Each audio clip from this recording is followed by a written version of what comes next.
Hola, en esta clase vamos a ver el tema de complejidad computacional, eh, para lo cual primero vamos a repasar algunos conceptos necesarios para entender el tema, luego vamos a ver cómo podemos dar por definición el valor de la complejidad de un algoritmo y luego vamos a aplicarlo a algún ejemplo. ¿Qué aporta conocer la complejidad de un algoritmo? Cuando ustedes escriben algoritmos para resolver un problema, lo primero que tienen que comprobar es que sea correcto, o sea, que resuelva de manera correcta el problema para el cual lo escribieron. Seguramente que lo hicieron para procesar una gran cantidad de datos, por lo cual necesitan conocer si la ejecución se llevará adelante en un tiempo razonable. Y seguramente les va a interesar conocer la cantidad de recursos que consume el algoritmo. ¿A qué le llamamos recursos? Al tiempo de ejecución, medido en tiempo de CPU, y al espacio de almacenamiento, el cual se mide a través de la cantidad de variables que se necesitaron para llevar adelante la ejecución del problema. La primera se llama complejidad temporal y la segunda complejidad espacial. El estudio, ambas complejidades permiten darnos una medida de la cantidad de espacio necesario y la cantidad de tiempo necesario. A nosotros nos interesará estudiar la complejidad temporal. El tiempo que va a tardar en ejecutarse un algoritmo va a depender casi siempre de la entrada que tenga que procesar, o sea, del tamaño de la entrada, o sea, de la cantidad de datos que deba procesar. Por lo cual vamos a decir que el tiempo de ejecución de un algoritmo es una función del tamaño de la entrada. El valor exacto siempre va a depender de otros factores, como por ejemplo la velocidad de la máquina utilizada, la calidad del compilador y en algunos casos la calidad con que el programador escribió el programa. Por ejemplo, no es lo mismo ordenar un arreglo de 1000 elementos que un arreglo de 100.000 elementos.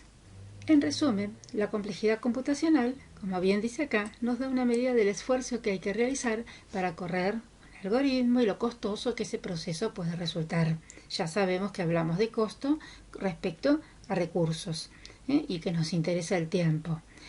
Y vamos a decir que un algoritmo es eficiente cuando tarda poco, ¿sí? Y bajará su eficiencia, será menos eficiente cuando aumente su tiempo de ejecución.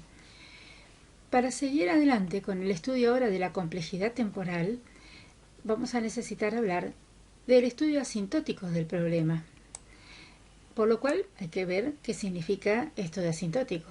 Y por otro lado, vamos a necesitar hablar sobre cotas de funciones. Entonces tendremos que ver qué es una cota y por qué necesitamos hablar de funciones, ¿sí? Y como bien dijimos, nos interesan desde ya aquellos problemas donde la cantidad de veces que se ejecutan las instrucciones del algoritmo que lo resuelve depende del tamaño de la entrada. Entonces, ¿qué es la entrada?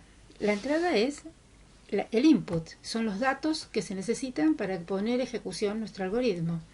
¿Y el tamaño qué significa? Bueno, el tamaño es cuán grande es ese input, la cantidad de datos que forma ese input. No solo cuáles son, sino cuántos son. Y después, ¿hay algoritmos cuyo tiempo de ejecución no dependen de la entrada? Sí, hay muchísimos. En ese caso tienen una complejidad, van a ver, temporal muy especial. Se dice que son constantes. ¿Por qué? Porque por más que no existe manera de aumentar el tamaño de la entrada, siempre van a tener la misma cantidad de instrucciones. Sí podemos cambiar la entrada, pero no cambiar la cantidad. Por ejemplo, si tenemos que calcular la edad de una persona. Imaginemos que nos interesa hacer una edad aproximada y solamente usamos el año de nacimiento y el año actual. La forma de calcularlo es restarlos y quedarnos con la diferencia en valor absoluto. Entonces, si hacemos eso, siempre hacemos lo mismo. No importa qué año haya nacido la persona y no importa cuál sea el año actual. Siempre se va a hacer la misma cantidad de instrucciones, por lo cual el tiempo de ejecución nunca va a depender de la entrada. Pero nosotros nos vamos a concentrar en trabajar en aquellos algoritmos que sí dependen de la entrada. Y en ese caso vamos a calcular su complejidad asintótica, la cual sería la complejidad temporal, de la que ya hemos hablado, o sea, en función del tamaño de la entrada, pero para valores muy grandes de esa entrada, para tamaños muy grandes del problema. Y vamos a calcular una cota, la cual nos va a indicar cuál va a ser el peor comportamiento que podemos tener con nuestro algoritmo, qué es lo peor que podemos esperar.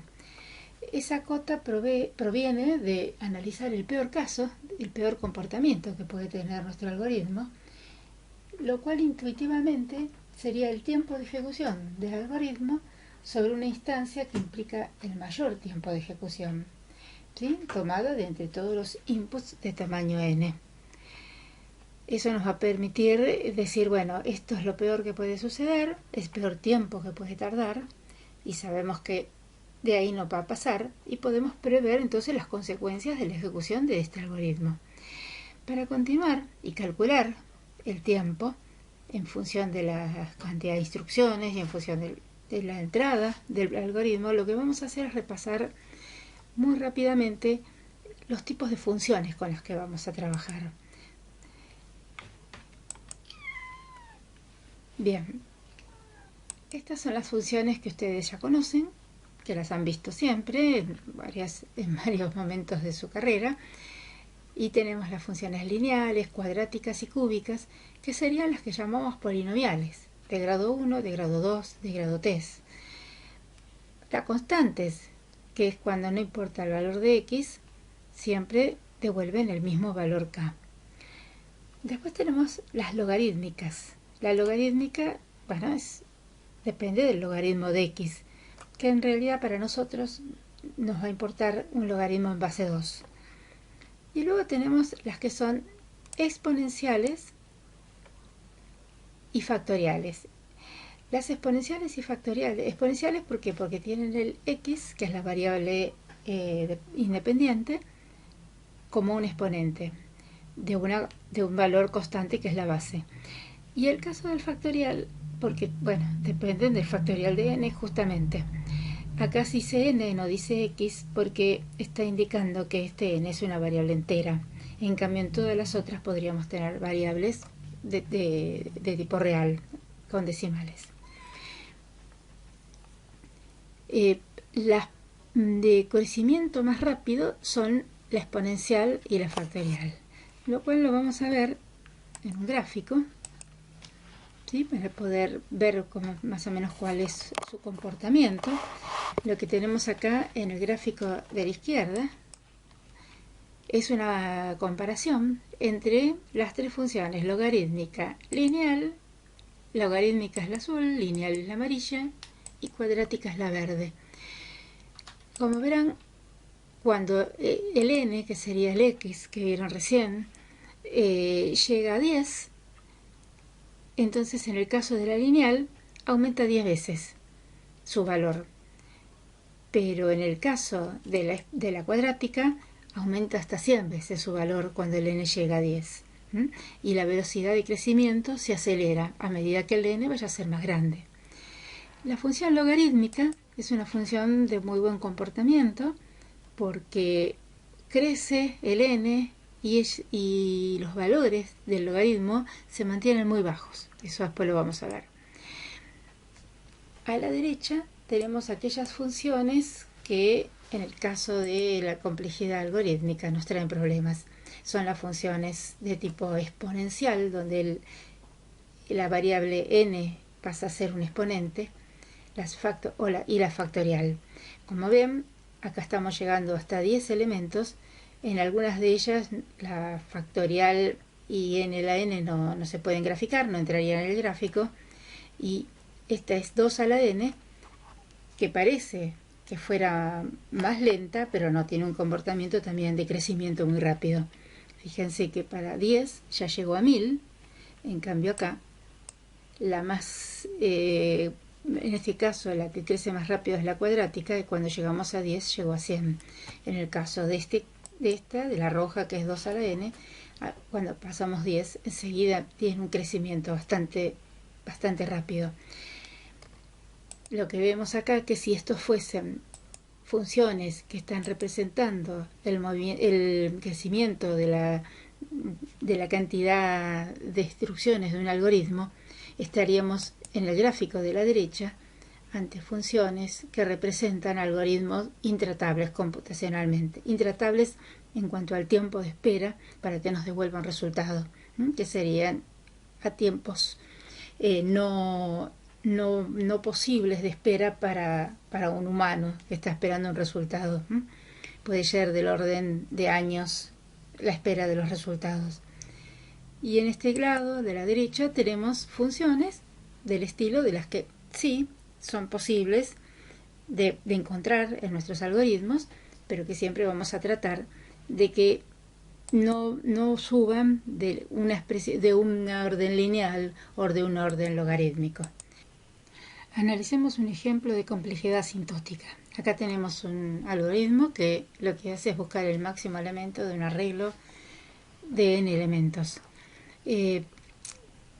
Para poder hacerlo tenemos que determinar cuáles son las operaciones elementales, porque lo que vamos a hacer es contar la cantidad de operaciones que se necesitan para llevar adelante la ejecución de este algoritmo.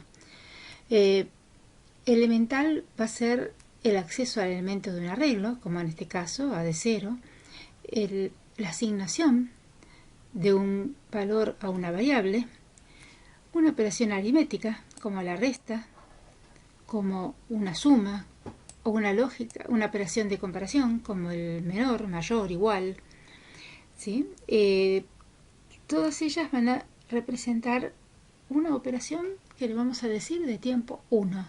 Van a ser nuestras unidades y a partir de esas operaciones vamos a calcular la cantidad total de operaciones del algoritmo.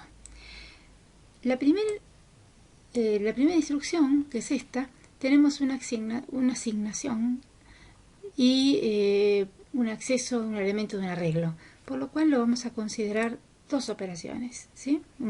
Dos tiempos de ejecución. Acá tenemos un for, ¿sí? Un for sería. Y lo que hace este for son las instrucciones que están acá adentro. Esta y esta.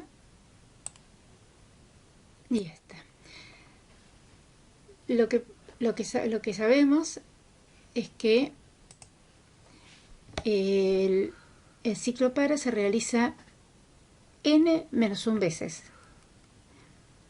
Fíjense que el i va desde 1 hasta n-1, ¿sí? Si fuera de 1 hasta n sería n veces, de 1 hasta n-1 son n-1 veces. Pero si miramos el encabezado del para, que dice para i desde 1 hasta n-1, ¿cuántas instrucciones estará ejecutando? I igual 1 lo hace una vez sola, porque es la inicialización del contador.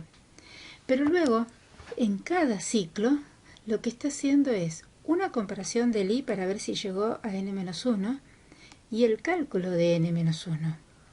Por lo cual tenemos una comparación y una resta que se hace en cada ciclo. Y recordemos que el ciclo para hace un ciclo más, que es el último, donde la condición le indica que tiene que parar.